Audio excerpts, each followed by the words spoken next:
Nadanios ang atubangang bahin sa usa ka kan-anan sa Davao City human nabanggaan sa usa ka minivan. Nakaalerto si Argil Relator.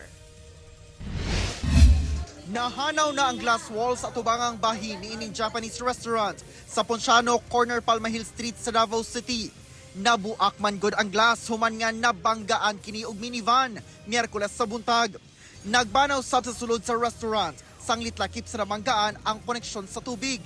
Hinoon, gilayong miresponde ang mga personahe sa Davao City Water District. Sumala sa 65 anyos nga nagmaneho sa nakabanggang minivan. Na may uti kabing gawas diri sa kuan, ug di na ko malikayan, igo siya. Mo to hilikay ko diri kay kuan man. Mo tanaw na ko hawan man, mo may nagkuan. Mo to nagay ko tangit ko sa motor.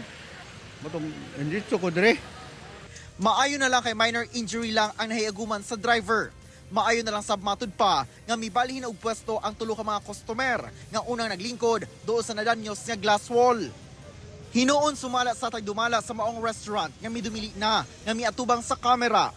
Nagpatawag na sila og glass installer aron nga makabalik na dayon sila sa ilang operasyon.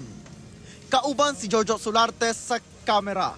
Ako si Argil Relator. 1 Mindanao.